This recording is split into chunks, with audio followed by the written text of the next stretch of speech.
Hi, it's Talking Reds. I'm Josh Sexton, joined by Neil Atkinson in the Liverpool Gin Distillery on Castle Street, as it is Friday. And Neil's a bit of a special offer on for Reds at the moment, isn't there? There is indeed, and it is very much for Reds. You're not going to get this in many Evertonians, I don't think. It is the official partner, Liverpool FC, there on the back, Liverpool Vodka, and it's £20 currently to buy it from the bar in here for the Liverpool Vodka, the official one that they did for Liverpool Football Club.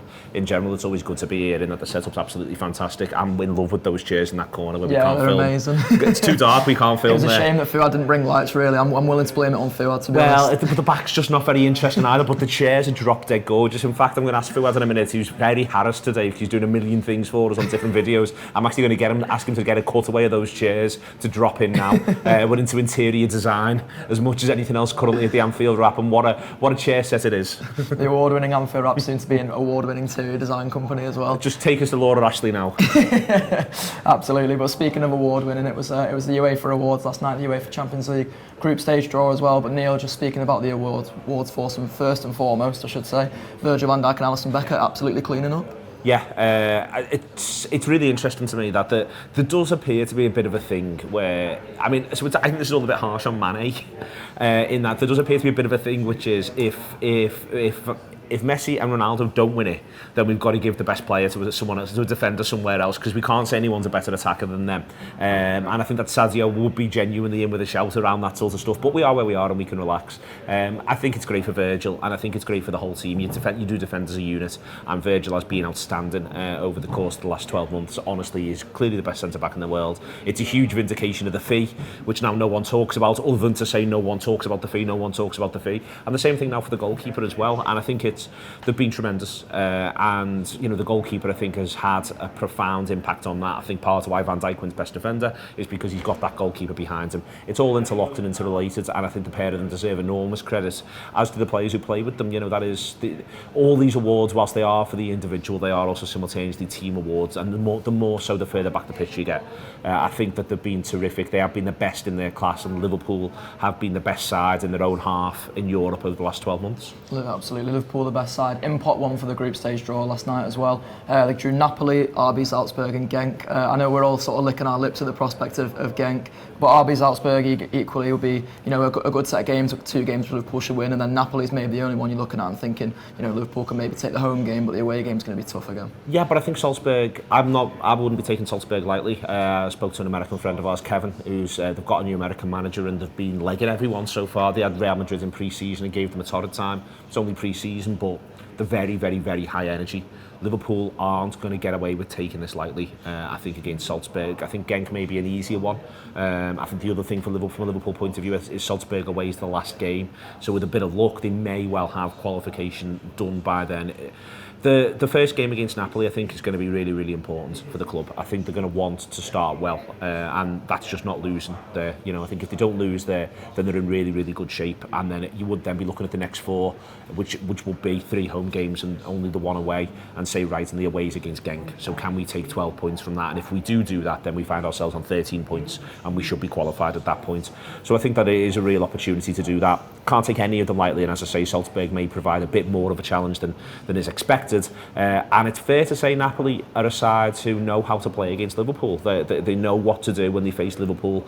They'll have worked on it a little bit more, or worked on dealing with a Liverpool-style team a little bit more. They will not be easy games. So, Liverpool should go through. We all know Liverpool should go through. That's the way this works. Liverpool should go through. They won the thing last season, for God's sake. Whatever draw they got, they should have gone through. Even if they were in Barcelona's group with Dortmund and Inter Milan, they still should go through.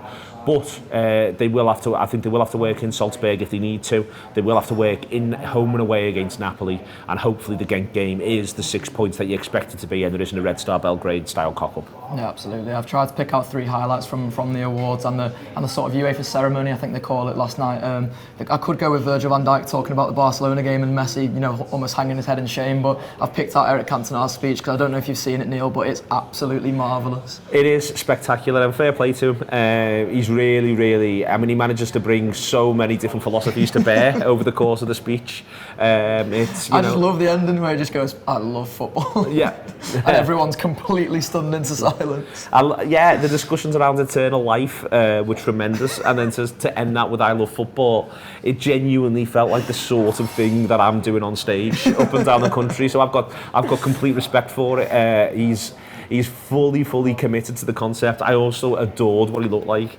He genuinely, like, if you'd have got a costume and makeup designer in to get this absolutely pitch perfect, he couldn't have done any better than his look. I mean, it's the best thing Cantona's done in years. Good on him, and long may it continue. We may just start to get him out on all sorts of occasions. He should do Sports Personality of the Year.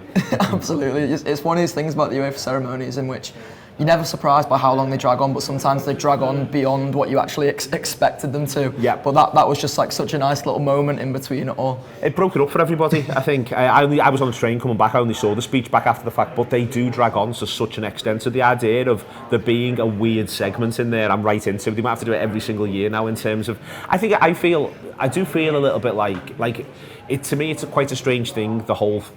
Like, when you call it the ceremony, it is difficult for them, and I do have a tiny little bit of sympathy with UEFA because they're stuck in this reality that we're stuck in at times with the Anfield Wrap. I think everyone who sort of covers football, that football supporters very much live in tomorrow. And so we all want the draw because we all want to know who we're playing. So that's what you like. You're just like, can we just get this all out the way and get on with all the stuff about tomorrow because we want to know who we're playing and when and can't wait and let's go. Really excited new season. And they sort of understandably want to say, but they can't do it after the Champions League final. And then we're straight into international football. So when can they do this is who was really good last season? And that's it.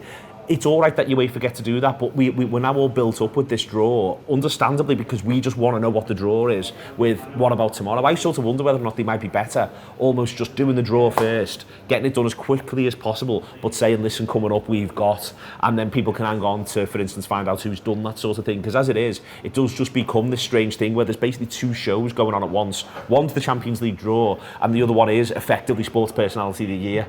And I think maybe they should do that or something like that, and then everyone who just wants to know about tomorrow can have that bit, and then the rest of us can switch off, and then we all get to miss Eric Cantona if we want to. But then I'd like to think we'd all hang on for the weird bits coming, lads. It's on its way. Yeah, one of the weirdest UEFA ceremonies there's probably been ever, to be honest. But Liverpool the big winners, of course, and we're hoping there'll be big winners on Saturday as well. I know you've got you've got a big Burnley away game. To be fair, haven't you? What's your plan for Saturday? Saturday is yet again defence early, often. There's some ways that you just end up really enjoying as you go sort of around the country, and it's not, I really want to do Sheffield United this year. I've not done them for many a year, and I've lived in Sheffield previously. I now feel like Wolves has come under my wing, it's under my spell. Was it the DJ that sold it to you, Neil? Very much so. Brighton is another belter, and you just end up sort of seeing them as highlights in the calendar, but Burnley, 5:30 last weekend of August is just phenomenal. Couldn't have gone better, so yeah, lovely day, and it's the juxtaposition. Lovely day in big, old, grand, not too expensive but not cheap pub, having fantastic food, and then over to Turf Moor, which is as real as it gets. It's an anachronism that just sort of sits in the middle of the calendar. It's a narrow, tight concourse. The stands are still named after people called David Fishwick, or there's advertising for David Fishwick. It might not even be David Fishwick, but that sort of stuff's around. There's a cricket club nearby where people drink before the match. It is very old school, and I love it. I absolutely love Burnley away, and I love playing them. And the reason why is because it's always a game.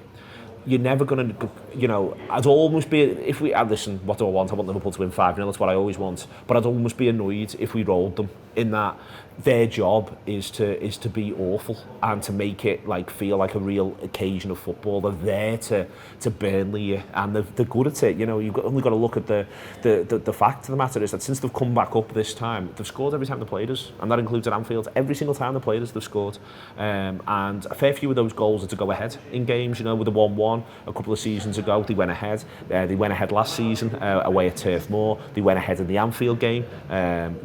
It's a side that knows, that has a plan to score. We can talk a lot about how aggressive and physical they are and the way in which they defend. But what we do there is we miss the fact that and I think that more and more now we play teams who haven't got a plan as to how they're going to score.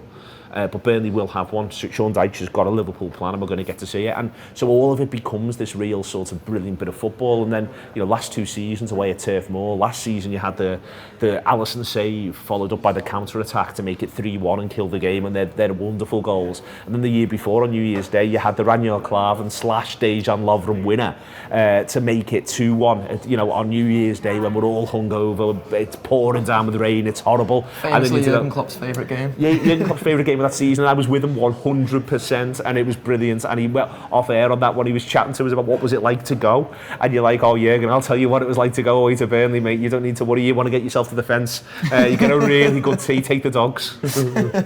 Yeah, there are absolutely great memories at Burnley away, and our record's improving there, isn't it? You know, you mentioned that they give us a game, but it feels like this Liverpool side now, in its sort of maturing stage, it's getting better at getting results at the teams who give us games like that. Well, I think one of the reasons why Klopp cited it as his favourite game in 17-18 is it's almost the start of that process. That's the side that 3 months prior to that goes to Wembley and has the Dejan Lovren stinker and ships 4 to Tottenham.